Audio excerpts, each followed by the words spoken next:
4 weeks ago, we started something called Foreclosure Friday. And we started it in Buffalo and at a property adjacent to the waterfront, beautiful property that a Bank of America, abandoned our neighborhood. We next moved to 35 Jasmine in West Seneca, a beautiful street, a beautiful property, and once again, a bank abandoned the property.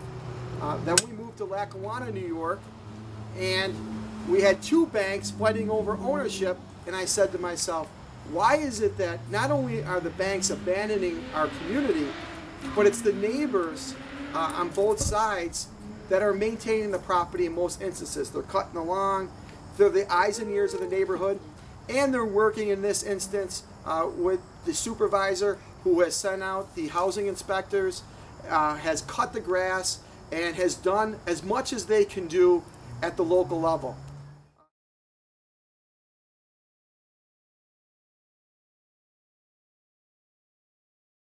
That the 2 bills I want passed, and it's called a Good Neighbor Bill. And all we're asking for the banks is to do 2 things. One, to when they commence the foreclosure process, that they contact the local municipality, and in this instance would be Orchard Park, New York. And the second thing is just let us, and also contact the neighbors on both sides and post a number and a contact information that if the neighbors have a problem, if someone breaks in, if they see a water pipe bursting, that we would have a contact to the bank. The banks don't want to do that. They do not want to give us that information. So we decided we're going to post, through the shame campaign, who these banks are, and we're going to be moving forward through the process. I really thank Mickey. He took the lead in this, as far as I know anybody, to come out and start trying to hold the banks accountable and make them shame to do this. And we tried tracking them down. We have one on Puritan Place that we're looking at now, and I've been on the phone with the lady there for 2 weeks, lives across the street. They want to sell their house, and they know they're not going to get the value because they really have an eyesore across the street. And you try and find the banks, you try and track them down. We found one mortgage in California, and now in the last few weeks since we found them, now they sold it to a company in the Midwest. So it's like dominoes trying to chase these down. But again, I thank you for taking the lead in this, Mickey. It's much appreciated, and hopefully we get this cleaned up.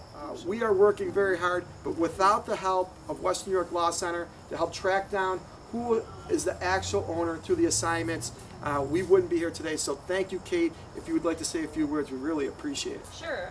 Something in particular that I want to mention, with Mickey mentioning our involvement as the Law Center and us doing research on these properties, it should not take a law office to figure out who is involved with this property. If Mickey's bills were able to be passed and there were notifications on this building saying who is involved and who should be contacted, then just the neighborhood, the area could get involved and say, oh, I have a problem here, here's who I go to. But instead it takes a law office and an assemblyman and a group of people to get together to do research to figure out who is involved with this property, when it should be very cut and dry and simple and should not be the burden that it is. The banks have shirked their responsibility and their duty. They delayed, they fought my bills through lobbyists. They don't want to pass them. They don't want the responsibility. They buy a couple lobbyists off. They'll do whatever they have to do. My point is, we're at the end of the rope. Right. They need some water on this lawn. Beverly's good. We're as mad as heck, and we're not going to take it anymore. That's right.